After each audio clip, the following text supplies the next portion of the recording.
जय माता दी।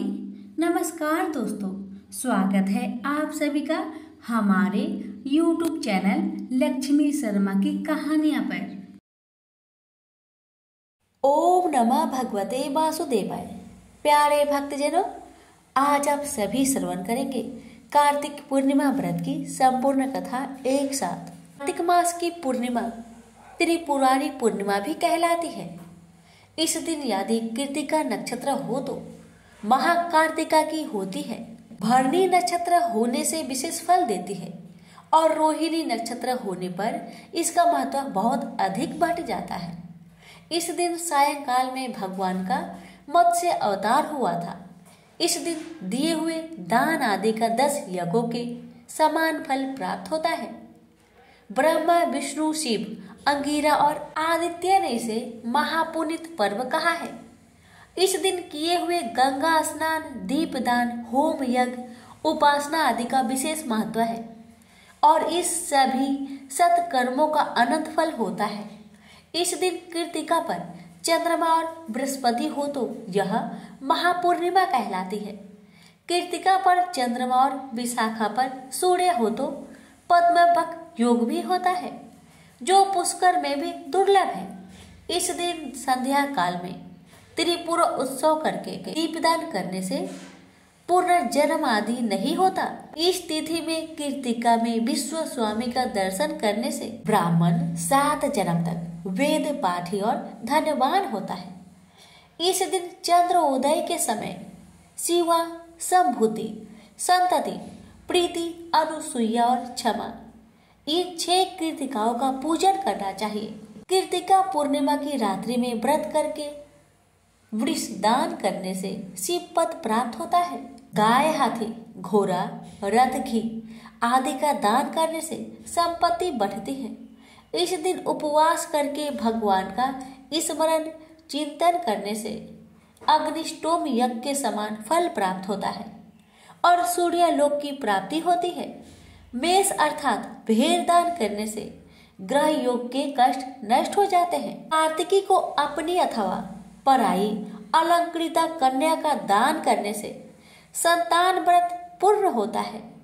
कार्तिका पूर्णिमा में प्रारंभ करके प्रत्येक पूर्णिमा को रात्रि में व्रत और जागरण करने से सभी मनोरथ सिद्ध होते हैं, ऐसा शास्त्रों का कथन है। प्यारे भक्तगणों, आइए श्रवण करते हैं कार्तिक पूर्णिमा की संपूर्ण कथा एक साथ।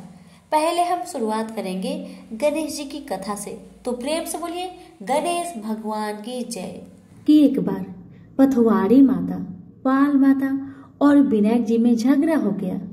सब आपस में अपने आप को श्रेष्ठ बता रहे थे, बड़ा बता रहे थे। इतने में उनके सामने से एक लड़का जा रहा था, जो कि ब्राह्मण का लड़का था। उस ब्राह्मण के लड़के को देखकर पाल माता, पथवारी माता और गजानन जी ने उसे रोका और कहा, ए लड़का, हमारा न्याय करके जा। तो लड़का बोला, हे भगवान, मैं कल वापस आऊंगा, तब आप सबका न्याय कर दूंगा। ब्राह्मण का लड़का बहुत चतुर था।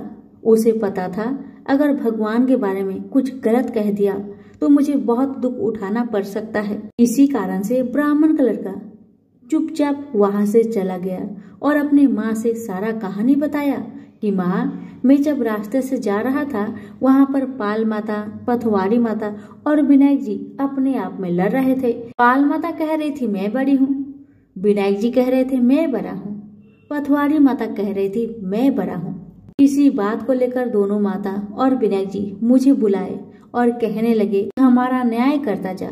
लेकिन मैं बहाना बनाकर इतना कहकर आया, मैं कल आपका न्याय कर दूंगा। माँ, अब तुम बताओ, मैं उनका न्याय कैसे करूं? बताओ माँ। बेटे की बात सुन माँ ने कहा, बेटा ध्यान से सुनो, जब कल पथवारी माता, पाल माता और विनायक जी के पास जाओगे तब सभी को बड़ा बता देना। लड़के ने कहा, ठीक है माँ, जैसा तुमने कहा मैं वैसा ही करूँगा। दूसरे दिन लड़का वहां पर चला गया जहाँ दोनों माता और विनायक जी रहते हैं। ब्राह्मण का लड़का सबसे पहले पाल माता से बोला, हे पाल माता, आप बड़ी हैं, क्योंकि हर व्यक्ति आता है और स्नान ध्यान करके शुद्ध होकर जाता है और आप सबकी रक्षा करती हैं, इसलिए आप बड़ी हैं। अब ब्राह्मण लड़का गया पथवाड़ी माता के पास और कहने लगा, हे माता, आप सबसे बड़ी हैं, क्योंकि जितने भी तीर्थ धर्म ध्यान कर ले पर आपकी पूजा किए बिना उनका कार्य पूर्ण नहीं होता। आप जीवित को भी तारती है और मरने के बाद भी उद्धार करती है। ये पथवाड़ी माता पथ की धारणी, इसलिए आप बड़ी है। अब विनायक जी की बारी आया तो लड़का बोला, हे भगवान, सबसे पहले शुभ काम में आपको ही मनाया जाता है। आपको ध्याए बिना कोई काम सिद्ध नहीं होता, इसलिए हे विनायक जी, आप बड़े हैं। माता, पथवाड़ी माता और विनायक जी लड़के की चतुराई पर बहुत प्रसन्न हुए और बोले, हे लड़के, तुमने तो हम सबको ही बड़ा कर दिया। हम सब तुमसे बहुत प्रसन्न हैं, इसलिए जा, हम तुम्हें आशीर्वाद देते हैं कि तुम सदा सुखी रहो। और उसके साथ ही पथवाड़ी माता, पाल माता और विनायक जी ने जौ के 2-4 दाने उसके अंगोछे में डाल दिया। जौ के दाने को देखकर लड़का सोचने लगा, तो घाटे का सौदा हो गया। मैंने अपना दिन को खराब करके इन देवी देवताओं का न्याय किया और इसके बदले में मुझे कुछ जौ के ही दाने मिले। उदास मन से वह ब्राह्मण का लड़का जौ के दाने को अंगोछे में लपटकर घर जाके एक कोने में डाल दिया। बेटा घर आया तो माँ ने पूछा, बेटा न्याय कर आया, क्या मिला तुम्हें? बेटा ने कहा, घर के कोने में अंगोछे में रखा हूँ, जाकर देख लो। जैसे ही वहाँ गई, अंगोछे को उठाई, उसमें से ढेर सारे हीरे मोती का ढेर बरसने लगे। ये देखकर तो माँ अत्यंत प्रसन्न हो गई। माँ ने बेटे को बुलाया और कहा, बेटा आज तो पाल माता, पथवाड़ी माता और विनायक जी आज तो हम पर प्रसन्न हुए हैं। माँ बेटी बहुत प्रसन्न हुए। हे भगवान, हे पाल माता, हे पथवाड़ी माता, हे विनायक जी, जैसे आपने ब्राह्मण के लड़के को दिए वैसे सबको देना। कहानी कहने वाले, सुनने वाले, हुक्कार भरने वाले को सुख समृद्धि धन धान्य देना। प्रेम से बोलिए, पाल माता, पथवाड़ी माता, विनायक जी की जय। सुनिए भगवान विष्णु की मत्स्य अवतार की कथा। इस अवतार को भगवान ने कार्तिक पूर्णिमा को लिया था। मत्स्य अवतार भगवान विष्णु के प्रथम अवतार है। मछली के रूप में अवतार लेकर भगवान विष्णु ने एक ऋषि को सब प्रकार के जीव जंतु एकत्रित करने के लिए कहा और पृथ्वी जब जल में डूब रही थी तब मत्स्य अवतार में भगवान ने उस ऋषि की नाव की रक्षा की। इसके पश्चात ब्रह्मा ने पुनः जीवन का निर्माण किया। एक दूसरी मान्यता के अनुसार एक राक्षस ने जब वेदों को चुराकर सागर की अथाह गहराई में छुपा दिया तब भगवान विष्णु ने मत्स्य रूप धारण करके वेदों को प्राप्त किया और उन्हें पुनः स्थापित किया। एक बार ब्रह्मा जी की असावधानी के कारण एक बहुत बड़े दैत्य ने वेदों को चुरा लिया। उस दैत्य का नाम हायग्रीव था। वेदों को चुरा लिए जाने के कारण ज्ञान लुप्त हो गया। चारों ओर अज्ञानता का अंधकार फैल गया और पाप तथा अधर्म का बोलबाला हो गया। तब भगवान विष्णु ने धर्म की रक्षा के लिए मत्स्य रूप धारण करके हायग्रीव का वध किया और वेदों की रक्षा की। पांत के पूर्व एक पुण्य आत्मा राजा तप कर रहा था। राजा का नाम सत्यव्रत था। सत्यव्रत पुण्य आत्मा तो था ही, बड़े उदार हृदय का भी था। प्रभात का समय था, सूर्योदय हो चुका था।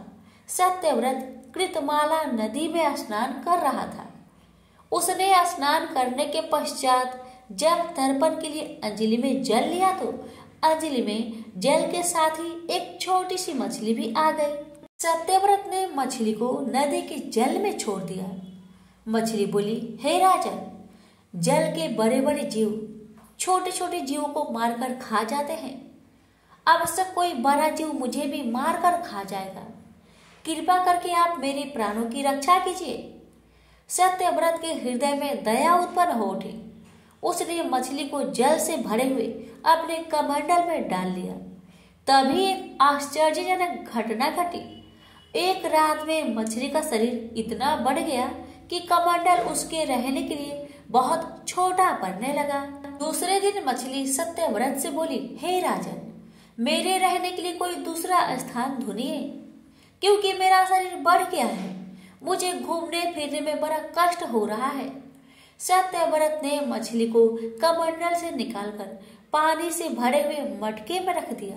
यहाँ भी मछली का शरीर रात भर में ही मटके में से इतना बढ़ गया कि मटका भी उसके रहने के लिए बहुत छोटा पड़ गया। दूसरे दिन मछली पुनः सत्यव्रत से बोली, हे राजन, मेरे रहने के लिए कहीं और प्रबंध कीजिए, क्योंकि मटका भी रहने के लिए बहुत छोटा पड़ रहा है। तब सत्यव्रत ने मछली को निकालकर एक सरोवर में डाल दिया, किंतु सरोवर भी उस मछली के रहने के लिए छोटा पड़ गया। इसके बाद सत्यव्रत ने मछली को नदी और फिर से उसके बाद समुद्र में डाल दिया। आश्चर्य, समुद्र में भी मछली का शरीर इतना अधिक बढ़ गया कि मछली के रहने के लिए वह समुद्र छोटा पड़ गया। अतः मछली पुनः सत्यव्रत से बोली, हे राजन, यह समुद्र भी मेरे रहने के लिए उपयुक्त नहीं है। मेरे रहने की व्यवस्था कहीं और कीजिए। तो सत्यव्रत बहुत हैरान हुए। उन्होंने आज तक ऐसी मछली कभी नहीं देखी थी। करुणा भरे स्वर में बोले, मेरी बुद्धि को विस्मय के सागर में डुबो देने वाले आप कौन है? मत्स्य रूपी धारी श्री हरि ने उत्तर दिया, राजन, हयग्रीव नामक दैत्य ने वेदों को चुरा लिया है। जगत में चारों ओर अज्ञान और अधर्म का अंधकार फैला हुआ है। मैंने हयग्रीव को मारने के लिए ही मत्स्य का रूप धारण किया है। आज से 7वें दिन पृथ्वी प्रलय के चक्र में पड़ जाएगी। समुद्र उमड़ उठेगा, भयानक वृष्टि होगी, सारी पृथ्वी पानी में डूब जाएगी। जल के अतिरिक्त कहीं कुछ भी दृष्टि गोचर नहीं होगा। आपके पास एक नाव पहुंचेगी। आप सभी अनाजों और औषधियों के बीजों को लेकर सप्त ऋषियों के साथ नाव पर बैठ जाइएगा।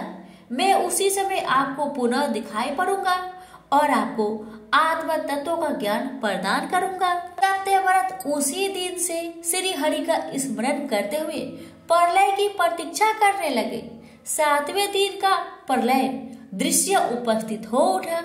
समुद्र भी उमड़कर अपनी सीमाओं से बाहर बहने लगा। भयानक वृष्टि होने लगी। थोड़ी ही देर में सारी पृथ्वी पर जल ही जल हो गया। संपूर्ण पृथ्वी जल में समा गई। अभी उसी समय एक नाव दिखाई पड़ी। सत्यव्रत सप्त ऋषियों के साथ उस नाव पर बैठ गए। उन्होंने नाव के ऊपर संपूर्ण अनाजों और औषधियों के बीज भी भर लिए। नाव प्रलय के सागर में तैरने लगी। प्रलय के उस सागर में उस नाव के अतिरिक्त कहीं भी कुछ दिखाई नहीं दे रहा था। सहसा मत्स्य रूपी भगवान प्रलय के सागर में दिखाई पड़े। सत्यव्रत और सप्त ऋषिगण मत्स्य रूपी भगवान की प्रार्थना करने लगे। भगवान से आत्मज्ञान पाकर सत्यव्रत का जीवन धन्य हो उठा। वे जीते जी ही जीवन मुक्त हो गए। प्रलय का प्रकोप शांत होने पर मत्स्य रूपी भगवान ने हयग्रीव को मारकर उससे वेद छीन लिए। भगवान ने ब्रह्मा जी को पुनः वेद दे दिए। इस प्रकार भगवान ने मत्स्य रूप धारण करके वेदों का उद्धार तो किया ही, साथ ही संसार के प्राणियों का भी अभीष्ट कल्याण किया। तो प्रेम से बोलिए विष्णु भगवान की जय। एक बूढ़ा ब्राह्मण था। वह प्रतिदिन नित्य नियम के साथ पीपल को जल से सींचा करता था। उस बूढ़ा व्यक्ति के नित्य नियम से रोज पीपल देव को जल से सींचना देखकर माँ लक्ष्मी अति प्रसन्न हो गई। अब माँ लड़की एक कन्या का भेष में पीपल के वृक्ष से निकलती और बूढ़े ब्राह्मण से कहती, पिताजी, मैं आपके साथ चलूंगी। हर रोज बूढ़ा ब्राह्मण के साथ ऐसा ही होने लगा। जब भी बूढ़ा ब्राह्मण पीपल को जल से सींचने आता, तभी पीपल के वृक्ष में से एक कन्या निकलकर बाहर आती और कहती, पिताजी, मैं आपके साथ चलूंगी। अब एक ही बात रोज सुन सुनकर बूढ़ा ब्राह्मण सूखने लगा, दिन ब दिन कमजोर होने लगा। तो उसकी पत्नी ने पूछा, क्या बात है, आपका तबीयत दिन ब दिन खराब क्यों हो रहा है? कोई बात है तो मुझे बताइए। पत्नी की बात सुन तब बूढ़ा ब्राह्मण बोला कि मैं हर रोज जब भी पीपल को सींचने जाता हूँ ना, तभी पीपल के वृक्ष में से एक कन्या निकलकर बाहर आती है और मुझसे कहती है, पिताजी मैं आपके साथ चलूंगी। पति की बात सुन पत्नी कहने लगी, तो कल उसे अपने घर ले आइएगा, जहाँ आपकी 6 लड़कियां हैं वहाँ और एक ही सही। पत्नी की बात मानकर अगले दिन सुबह बूढ़ा ब्राह्मण फिर पीपल को जल से सींचने गया और फिर से वह लड़की बाहर आई और कहने लगी, पिताजी मैं आपके साथ चलूंगी। तब बूढ़ा ब्राह्मण ने कहा, ठीक है चलो फिर। और ब्राह्मण उस बिटिया को अपने घर ले आया। बिटिया को घर लाने के बाद बूढ़ा ब्राह्मण आटा मांगने गया तो उसे पहले के दिनों की अपेक्षा आज ज्यादा आटा मिली थी। जब बुढ़िया वह आटा छानने लगी तो 7वीं बिटिया जो पीपल वृक्ष से आई थी, वह बिटिया कहने लगी, माँ लाओ आटा को मैं छान देती हूँ। जब वह आटा छानने बैठी तो परात भर गई।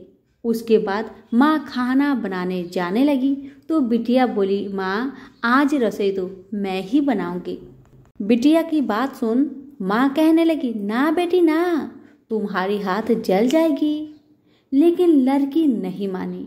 वह रसोई में खाना बनाने गई तो उसने तरह तरह के 36 व्यंजन बना डाले और आज सभी भरपेट खाना खाए। इससे पहले बूढ़े ब्राह्मण के परिवार को कभी भी पेट भर के भोजन नहीं मिलता था। कभी आधा ही पेट खाते तो कभी बिन खाए ही सो जाते थे। लेकिन आज उन सभी ने भर भर पेट भोजन खाए। मामा कहने लगा, आज तो भरपेट खाना खाया और ऐसा भोजन तो इससे पहले मैंने कभी भी नहीं खाया है। तब बुढ़िया कहने लगी कि भाई ये भोजन तो तेरी पावनी बहन ने बनाया है।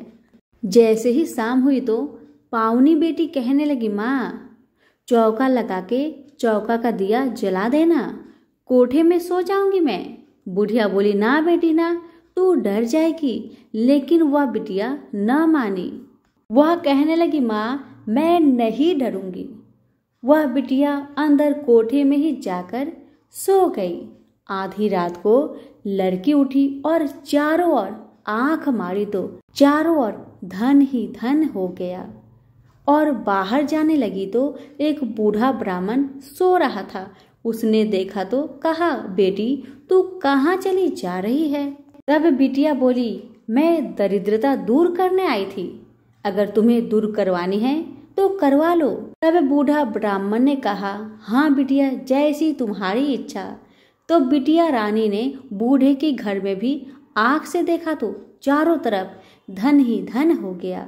तब बूढ़ा ब्राह्मण का परिवार सुबह सोकर उठे तो लड़की को घर में ना देखकर उसे ढूंढने लगे कि मेरी पावनी बेटी कहाँ चली गई। तो बाहर वाला बूढ़ा ब्राह्मण बोला कि वह तो लक्ष्मी माता थी, जो तुम पर प्रसन्न होकर तुम्हारे घर की सारी दरिद्रता को दूर कर गई। हे लक्ष्मी माता, जैसे आपने उनकी दरिद्रता दूर की, वैसे ही हम सबकी करना। कहानी कहने वालों के भी, सुनने वालों के भी, हुक्कारे भरने वालों के भी, सभी के परिवार पर अपनी कृपा सदा बनाए रखना। तो सभी प्रेम से बोलिए, लक्ष्मी माता की जय हो। 4 चिड़िया थी, चारों कार्तिक मास में कार्तिक नहाती थी। परवा के दिन चारों चिड़िया ने सोचा कि चलो खिचड़ी बनाते हैं। एक चिड़िया चावल ले आई, एक चिड़िया दाल ले आई, एक चिड़िया घी ले आई और एक चिड़िया नमक ले आई। सबने मिलकर खिचड़ी बनाई। सबने सोचा कि पहले नहा लिया जाए, तब खिचड़ी खाते हैं। सब चिड़िया नहाने चली गई। पहले एक चिड़िया आई, उसे बहुत जोर की भूख लगी थी। बाकी चिड़िया भी आई नहीं थी तो उसने खिचड़ी की भाप खा ली। दूसरी चिड़िया आई तो उसने पानी पी लिया। तीसरी चिड़िया ने खिचड़ी खा ली। चौथी चिड़िया आई तो उसने खुरचन खा ली। चारों चिड़िया मर गई। जिस चिड़िया ने भाप खाई थी वह राजा के घर राजकुमारी बनी। जिस चिड़िया ने पानी पिया था वो कुम्हार के घर पैदा हुई। जिस चिड़िया ने खिचड़ी खाई थी उसने ब्राह्मण के घर जन्म लिया और जिस चिड़िया ने खुरचन खाई थी वो हाथिनी बनी। कुम्हार की लड़की राजा के यहाँ दासी बनी। ब्राह्मण की लड़की राजकुमारी की सहेली बनी। हथिनी भी राजा के यहाँ ही थी। राजकुमारी को अपने पिछले जन्म की सारी बातें याद थी। जब राजकुमारी की शादी हुई और वह विदा होने लगी तो राजा से बोली कि पिताजी, मैं अपने साथ अपनी सहेली और दासी को भी ले जाऊंगी। राजा ने ठीक है, ले जाना। राजकुमारी ने कहा कि पिताजी, मुझे हथिनी भी चाहिए। राजा ने कहा अच्छा ठीक है, ले जाओ। राजा ने अपनी नौकर भेजे कि जाओ हथिनी को ले आओ, लेकिन हथिनी उठी ही नहीं। तब राजकुमारी खुद उसके पास गई और उसके कान में पिछले जन्म की बात कही, जिसे सुनकर हथिनी तुरंत उठ गई। राजकुमार यह सब कुछ देख रहा था। उसने कहा कि तुम कौन हो और हथिनी के कान में क्या कहा, जिसको सुनकर हथिनी खड़ी हो गई। राजकुमारी ने कोई जवाब नहीं दिया। राजकुमार ने कहा कि सच सच बता दो, नहीं तो तुम्हारा सर काट दिया जाएगा। तब राजकुमारी ने राजकुमार को पिछले जन्म की सारी बात बताई। राजा ने भी सारी बातें सुनी और कहा कि अगर कार्तिक स्नान का इतना महत्व है तो हम भी जोड़े से कार्तिक स्नान करेंगे और खूब दान पुण्य करेंगे। प्रेम से बोलिए कार्तिक माह की देवी देवताओं की जय। भगवान विष्णु ने जब श्री कृष्ण का रूप अवतार लिया तब रुक्मणी और सत्यभामा उनकी पटरानी हुई। सत्यभामा पूर्व जन्म में एक ब्राह्मण की पुत्री थी। युवा अवस्था में ही एक दिन इनके पति और पिता को एक राक्षस ने मार दिया। कुछ दिनों तक ब्राह्मण की पुत्री रोती रही। इसके बाद उसने स्वयं को विष्णु भगवान की भक्ति में समर्पित कर दिया। वह सभी एकादशी का व्रत रखती थी और कार्तिक मास में नियम पूर्वक सूर्य उदय से पूर्व स्नान करके भगवान विष्णु और तुलसी जी का पूजन करती थी। बुढ़ापा आने पर एक दिन जब ब्राह्मण की पुत्री कार्तिक स्नान के लिए गंगा में डुबकी लगाई तब बुखार से कांपने लगी और गंगा तट पर उसकी मृत्यु हो गई। उसी समय विष्णु लोक से एक विमान आया और ब्राह्मण की पुत्री का दिव्य शरीर विमान में बैठकर विष्णु लोक को पहुंच गया। तब भगवान विष्णु ने कृष्ण अवतार लिया। तब ब्राह्मण की पुत्री ने सत्यभामा के रूप में जन्म लिया। कार्तिक मास में दीपदान करने के कारण सत्यभामा को सुख और संपत्ति प्राप्त हुई। नियमित तुलसी में जल अर्पित करने के कारण सुंदर वाटिका का सुख मिला। शास्त्रों के अनुसार कार्तिक मास में किए गए दान पुण्य का फल व्यक्ति को अगले जन्म में अवश्य प्राप्त होता है। प्रेम से बोलिए तुलसी माता की जय। तुलसी माता से जुड़ी एक अन्य प्रसंग, गुणवती नामक स्त्री ने कार्तिक मास में मंदिर के द्वार पर तुलसी का एक सुंदर वाटिका लगाई। उस पुण्य के कारण वह अगले जन्म में सत्यभामा बनी और सदैव कार्तिक मास का व्रत करने के कारण वह भगवान श्री कृष्ण की पत्नी बनी। यह है कार्तिक मास में तुलसी आराधना का फल। इस मास में तुलसी विवाह की भी परंपरा है, जो कार्तिक मास की पूर्णिमा तिथि को किया जाता है। इसमें तुलसी के पौधे को सजाया संवारा जाता है एवं भगवान शालग्राम का पूजन किया जाता है। तुलसी का विधिवत विवाह किया जाता है। जो व्यक्ति यह चाहता है कि उसके घर में सदैव शुभ कर्म हो, सदैव सुख शांति का निवास रहे, उसे तुलसी की आराधना अवश्य करनी चाहिए। कहते हैं कि जिस घर में शुभ कर्म होते हैं वहाँ तुलसी कभी भी हरी भरी नहीं रहती। तुलसी हमारी आस्था एवं श्रद्धा की प्रतीक है एवं अपरिमित औषधीय गुण से युक्त भी है। वर्ष भर में तुलसी में जल अर्पित करना एवं सायंकाल तुलसी के नीचे दीप जलाना अत्यंत श्रेष्ठ माना जाता है। कार्तिक मास में तुलसी के समीप दीपक जलाने से मनुष्य अनंत पुण्य का भागी बनता है। इस मास में तुलसी के समीप दीपक जलाने से व्यक्ति को साक्षात लक्ष्मी की कृपा प्राप्त होती है, क्योंकि तुलसी में साक्षात लक्ष्मी का निवास माना गया है। राधा रानी और तुलसी कथा। एक बार राधा जी सखी से बोली, सखी तुम श्री कृष्ण की प्रसन्नता के लिए किसी देवता की ऐसा पूजा बताओ जो परम सौभाग्यवर्धक हो। तब समस्त सखियों में श्रेष्ठ चंद्रनंदा ने अपने हृदय में एक क्षण तक कुछ विचार किया, फिर बोली, राधे परम सौभाग्यदायक और श्री कृष्ण की प्रीति के लिए वरदायक व्रत है। तुलसी की सेवा, तुम्हें तुलसी सेवन का ही नियम लेना चाहिए, क्योंकि तुलसी का ही यदि स्पर्श अथवा ध्यान, नाम कीर्तन, आरोपण, सेचन किया जाए तो महान पुण्यप्रद होता है। हे राधे, जो प्रतिदिन तुलसी की भक्ति करते हैं वे कोटि सहस्त्र युगों तक अपने उस सुकृत्य का उत्तम फल भोगते हैं। मनुष्यों की लगाई हुई तुलसी जब तक शाखा पर शाखा, बीज, पुष्प और सुंदर दलों के साथ पृथ्वी पर बढ़ती रहती है, तब तक उनके वंश में जो जो जन्म लेता है वे सभी हो हजारों कल्पों तक श्री हरि के धाम में निवास करते हैं। जो तुलसी मजरी सिर पर रखकर प्राण त्याग करता है वह सैकड़ों पापों से युक्त क्यों न हो, यमराज उसकी ओर देख भी नहीं सकते। इस प्रकार चंद्र नन्ना की कही बात सुनकर रासेश्वरी श्री राधा ने साक्षात श्री हरि को संतुष्ट करने वाले तुलसी सेवन का व्रत प्रारंभ किया और केतकी वन में 100 हाथ गोलाकार भूमि पर पहुंच ऊंचा और अत्यंत मनोहर श्री तुलसी का मंदिर बनवाया, जिसकी दीवार सोने से जड़ी थी और किनारे किनारे पद्म रामगनी लगी थी। वह सुंदर सुंदर पन्ने हीरे और मोतियों के परकोट से अत्यंत सुशोभित था। उसके चारों ओर परिक्रमा के लिए गली बनाई गई थी, जिसकी भूमि चिंतामणि से मंडित थी।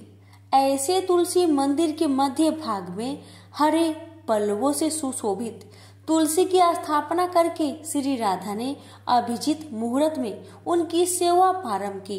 राधा जी ने आश्विन शुक्ला पूर्णिमा से लेकर चैत्र पूर्णिमा तक तुलसी सेवन व्रत का अनुष्ठान किया। व्रत आरंभ करके उन्होंने प्रतिमास पृथक पृथक रस से तुलसी को सींचा। कार्तिक महीने में दूध से, मार्गशीर्ष महीने में ईख के रस से, पौष में दक्षा रस से, माघ में 12 मासी आम के रस से, फाल्गुन मास में अनेक वस्तुओं से मिश्रित मिश्री के रस से और चैत्र मास में पंचामृत से उनका सिंचन किया और वैशाख कृष्ण प्रतिपदा के दिन उद्यापन का उत्सव किया। उन्होंने 2 लाख ब्राह्मणों को 56 भोगों से तृप्त करके वस्त्र और आभूषण के साथ दक्षिणा दी। मोटे मोटे दिव्य मोतियों का 1 लाख भार और स्वर्ण का 1 कोटि भार श्री गंगाचार्य को दिया। उस समय आकाश से देवता तुलसी मंदिर पर फूलों की वर्षा करने लगे।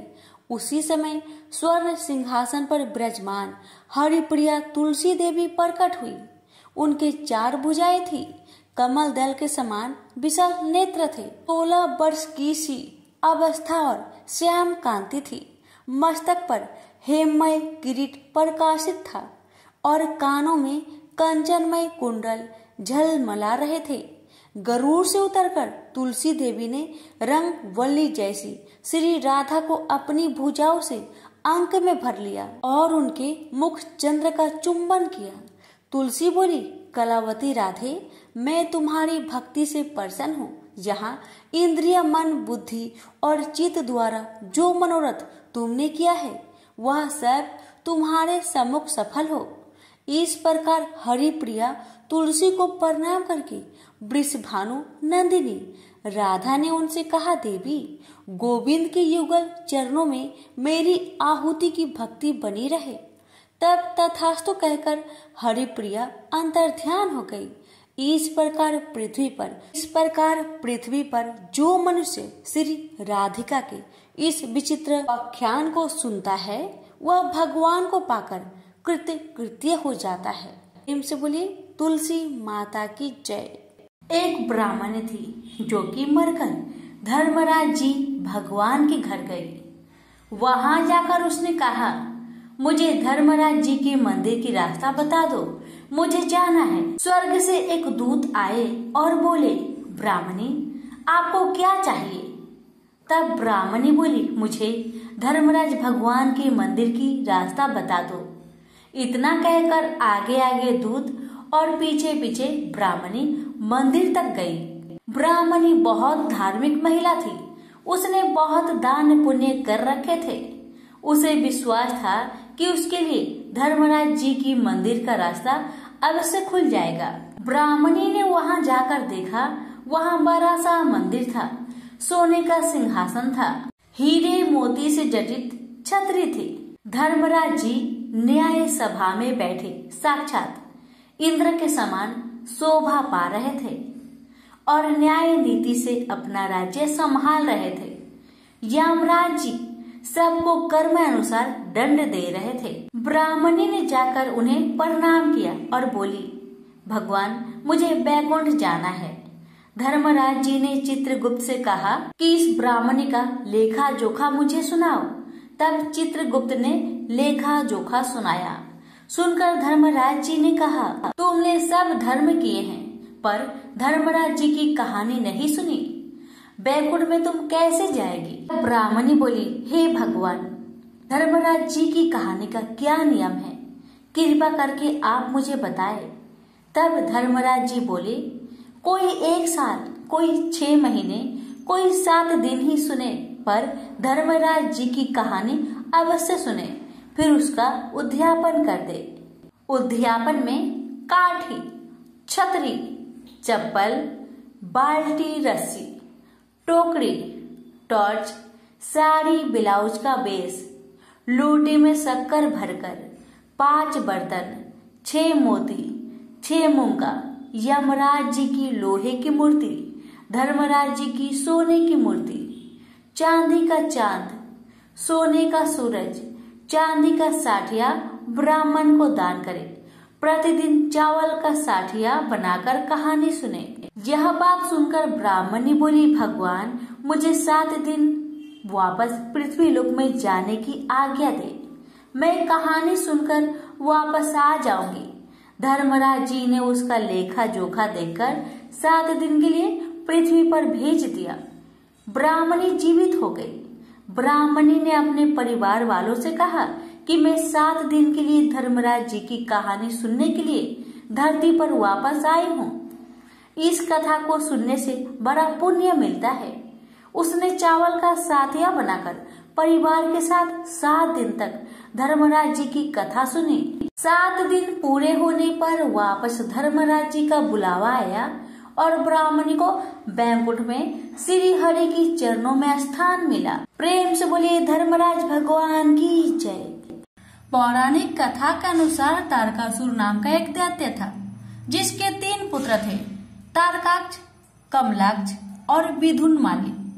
जब भगवान शिव के पुत्र कार्तिकेय जी ने तारकासुर राक्षस का वध कर दिया तो उसके तीनों पुत्रों ने बदला लेने के लिए दिन रात घोर तपस्या शुरू कर दी थी। उनकी तपस्या से प्रसन्न होकर ब्रह्मा जी प्रकट हुए और उन्होंने उन तीनों को वरदान मांगने के लिए कहा, तो उन्होंने अमर होने का वरदान मांगा। ब्रह्मा जी ये बातें अच्छे से जानते थे कि यदि इन्हें यह वरदान दे दिया गया तो वे अपनी शक्तियों का गलत इस्तेमाल करेंगे और सभी को परेशान करेंगे। इसलिए उन्होंने ये वरदान देने से साफ मना कर दिया। ब्रह्मा जी ने उनसे कोई अन्य वरदान मांगने को कहा, तो उन्होंने कहा कि उनके नाम का एक नगर बसाया जाए और जब भी कोई उनका वध करना चाहे तो सिर्फ एक तीर से तीनों का अंत एक साथ कर सके। इस पर ब्रह्मा जी ने तथास्तु कह दिया। वरदान प्राप्त करने के बाद तारकासुर के तीनों पुत्रों ने तीनों लोकों पर कब्जा कर लिया और उसने देवताओं पर अत्याचार शुरू कर दिया। उनके अत्याचारों से परेशान होकर सभी देवता भगवान शिव के पास गए और अपनी परेशानी बताई। तब महादेव ने विश्वकर्मा जी से एक रथ का निर्माण करवाया और उस पर सवार होकर तीनों का वध करने के लिए निकल पड़े। देवताओं और राक्षसों के बीच भयंकर युद्ध चल रहा था और युद्ध के दौरान जब तीनों राक्षस एक साथ सीधे आए तभी भगवान शिव ने एक तीर से तीनों का वध कर दिया।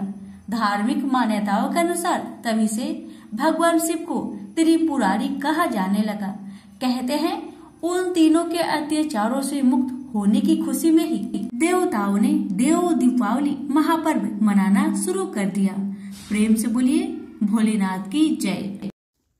अर्जुन ने पूछा, हे केशव, मैं संन्यास एवं त्याग के तत्व पृथक पृथक जानने की इच्छा करता हूँ।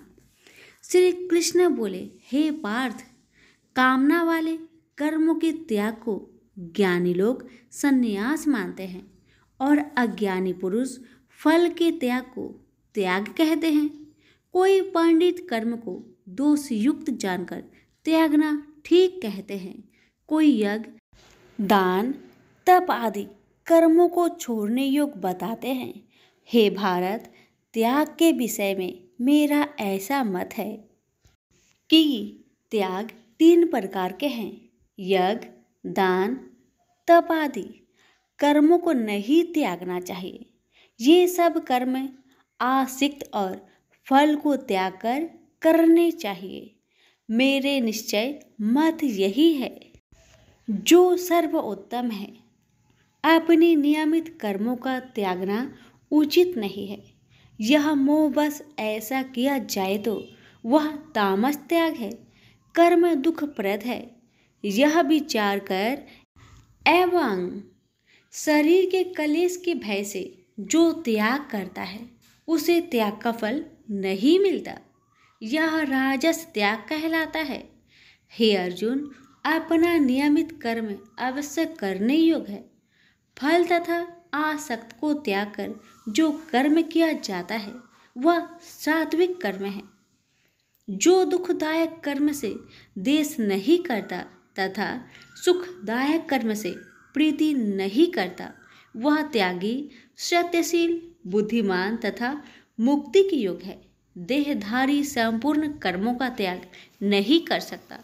कर्म का फल त्याग कर कर्म करने वाला त्यागी है। कर्मफल 3 प्रकार के हैं, अनिष्ट, इष्ट एवं मित्र। जो त्याग नहीं करते उनको ये मरने के बाद मिलते हैं और त्यागियों को नहीं मिलते। हे महाबाहो, संपूर्ण कर्मों की सिद्धि के लिए 5 प्रकार सांख्य शास्त्र में कहे हैं, उनको सुनो। शरीर कर्ता, साधन, पृथक पृथक चेष्टाएं और देव शरीर, वाणी एवं मन से जो भला बुरा कार्य किया जाता है उसके ये 5 कारण हैं।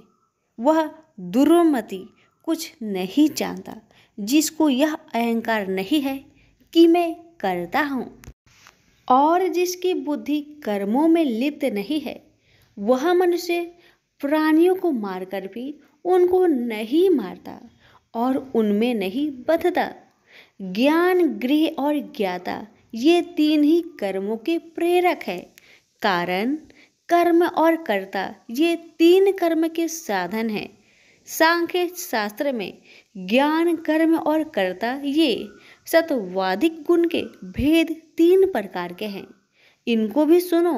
जब भिन्न भिन्न प्राणियों में एक अविनाशी अभिभक्त सत्ता जो दिखता है वह ज्ञान सात्विक कहलाता है। जिस ज्ञान से प्राणियों में नाना प्रकार की सत्ता दिखाई देती है उसको राजस ज्ञान जानो। ऐसा ज्ञान जिसके बिना कारण और सर्वार्थ के जाने एक ही कार्य में लगा रहे वह अल्प और तामस है। फल की इच्छा ना करके जो नित्य कर्म संग देश को त्याग कर किया जाता है, जो फल की इच्छा एवं अहंकार से बड़े यत्न से किया जाता है वह राजस कर्म है। जो कर्म परिमाण धन का खर्च दूसरे की पीड़ा और अपना पुरुषार्थ न जानकर मोहबस किया जाता है वह तामस कर्म कहलाता है। संग से रहित अहंकार, धैर्य और उत्साह युक्त सिद्ध व असिद्धि में समान रहता है वह सात्विक कर्म कहलाता है।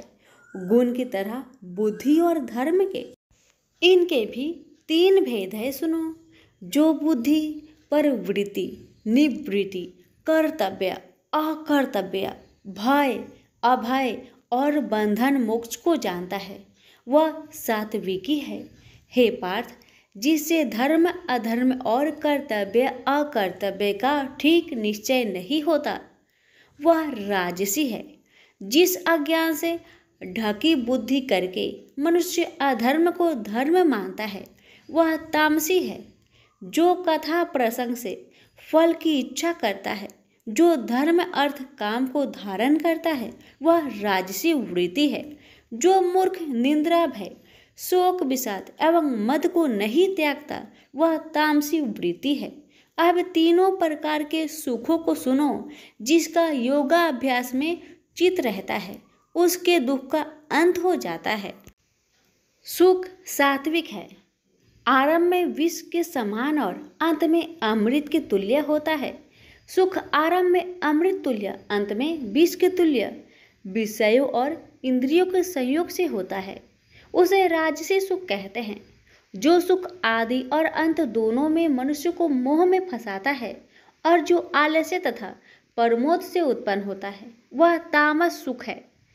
सम दम तप पवित्रता क्षमा नम्रता ज्ञान अनुभव और परलोक में श्रद्धा ये ब्राह्मणों के स्वाभाविक सिद्ध कर्म है। बहादुरी तेजस्विता धैर्य चतुराई युद्ध स्थिरता उदारता और प्रभुता ये क्षत्रिय के स्वाभाविक कर्म हैं। खेती गोरक्षा स्वाभाविक कर्म हैं। जो लोग अपने अपने गुणों और प्रवृत्तियों के अनुसार कर्म करते हैं उनको सिद्धि प्राप्त होती है। और जिसने सब जगत का विस्तार किया है उस ईश्वर को अपने कार्य के द्वारा आराधना करके मनुष्य सिद्धि को पाता है। दूसरे उत्तम कर्म से अपना नीच कर्म ही श्रेष्ठ है। सर्वत्र आसक्त को छोड़ने वाला आत्मा जीतने वाला इच्छा रहित मनुष्य संन्यास के द्वारा सर्व कर्म निवृत्ति रूप परम सिद्धि को पाता है। वह फिर कैसे ब्रह्म को प्राप्त होता है। सो मुझसे सुनो, यही इस ज्ञान की परानिष्ठा है। शुद्ध बुद्धि से युक्त होकर धृति द्वारा इस मन को बस में लगाकर शब्द आदि विषयों को छोड़कर राग देश से रहित होकर एकांत में रहने वाला मीताहारी वाणी और मन को जीतने वाला नित्य ध्यान युक्त और वैराग्य अहंकार बल घमंड काम क्रोध तथा परिग्रह छोड़कर ममताहीन और शांत मनुष्य ब्रह्म भाव के योग होता है। ब्रह्म को प्राप्त हुआ पुरुष दत्तचित होकर शोक व अभिलाषा को नहीं करता है। जीवन मात्र में समदर्शी होकर मुझ में परम भक्ति पाता है। इस प्रकार ज्ञानी सदैव मुझ में निवास करने वाले सब कर्मों को भोग करता हुआ मेरे अनुग्रह से अविनाशी सनातन मोक्षप्रद को प्राप्त होता है। तत्पश्चात तत्व से मुझे जानकर फिर मन मुझ में ही प्रवेश करता है। सावधानी से अपना मन मुझ में स्थिर कर और सब कर्मों को मुझ में अर्पण कर बुद्धि योग के आश्रय से निरंतर अपने चित्त को मुझ में लगाओ। मेरे में चित्त लगाकर मेरी कृपा से दुर्गम कष्टों से तर जाओगे। यदि अहंकार से मेरी बात सुनोगे तो नष्ट हो जाओगे। यदि अहंकार का आश्रय लेकर युद्ध नहीं करूँगा ऐसा मानते हो तो यह तुम्हारा निश्चय झूठा है, क्योंकि स्वभाव तुम्हें युद्ध करवाएगा। हे कौतन्य, जिस कर्म को तू अब मोह से करना चाहता है उसे अपने स्वाभाविक कर्म से बंधा हुआ बेबस होकर करेगा।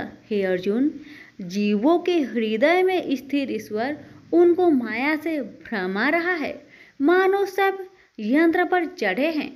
हे भारत, सब भावों में उसी की कृपा से परम शांति एवं मुक्ति को पाओगे। यह गूढ़ ज्ञान मैंने तुमसे कहा है, इसे भली भांति विचार कर जैसा चाहते हो वैसा ही करो।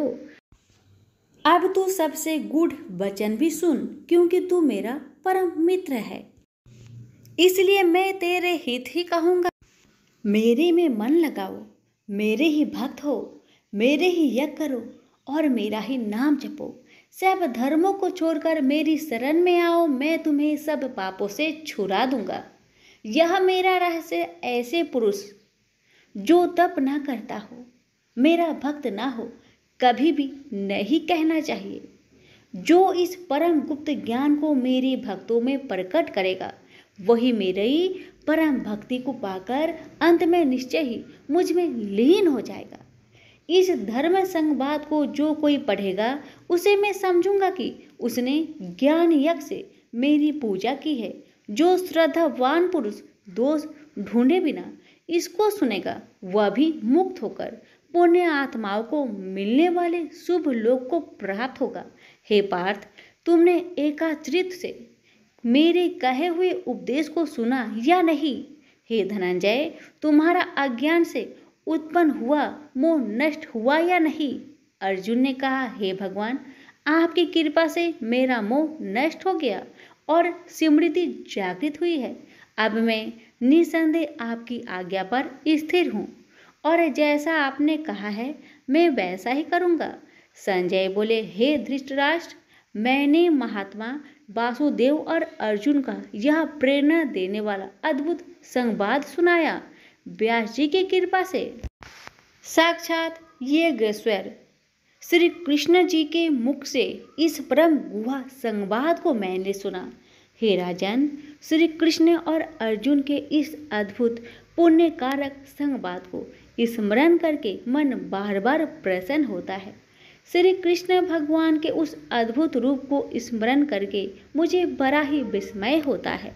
हे राजन, मैं बारंबार प्रसन्न होता हूँ। मेरी ऐसा धारणा है कि जहाँ योगेश्वर भगवान श्री कृष्ण हैं और जहाँ पार्थ जैसा धनुर्धर है वही राजलक्ष्मी, विजय, ऐश्वर्य और अटल नीति है।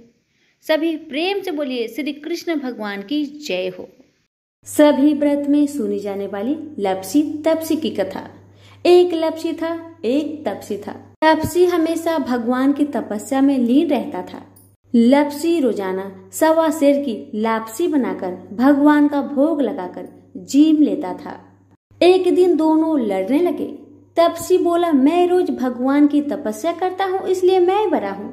लपसी बोला, मैं रोज भगवान को 1.25 सेर लापसी का भोग लगाता हूँ इसलिए मैं बड़ा हूँ। नारद जी वहां से गुजर रहे थे। दोनों को लड़ता देखकर उनसे पूछा कि तुम क्यों लड़ रहे हो? तपसी ने खुद के बड़ा होने का कारण बताया और लपसी ने अपना कारण बताया। नारद जी बोले, तुम्हारा फैसला मैं कर दूंगा। दूसरे दिन लपसी और तपसी नहाकर अपनी रोज की भक्ति करने आए तो नारद जी ने छुपकर 1.25 करोड़ की एक एक अंगूठी दोनों के आगे रख दिए। तपसी की नजर जब अंगूठी पर पड़ी तो उसने चुपचाप अंगूठी उठाकर अपने नीचे दबा लिया। तपसी की नजर अंगूठी पर पड़ी लेकिन उसने ध्यान नहीं दिया। भगवान को भोग लगाकर लापसी खाने लगा। नारद जी सामने आए तो दोनों से पूछा कि कौन बड़ा है, तो नारद जी ने तपसी से खड़ा होने को कहा। वो खड़ा हुआ तो उसके नीचे दबी अंगूठी दिखाई पड़ी। नारद जी ने तपसी से कहा, तपस्या करने के बाद भी तुम्हारी चोरी करने की आदत नहीं गई, इसलिए लपसी बड़ा है और तुम्हें तुम्हारी तपस्या का कोई भी फल नहीं मिलेगा। तपसी शर्मिंदा होकर माफी मांगने लगा। उसने नारद जी से पूछा, मुझे मेरी तपस्या का फल कैसे मिलेगा? नारद जी ने कहा, यदि कोई गाय और कुत्ते की रोटी नहीं बनाएगा तो फल तुझे मिलेगा।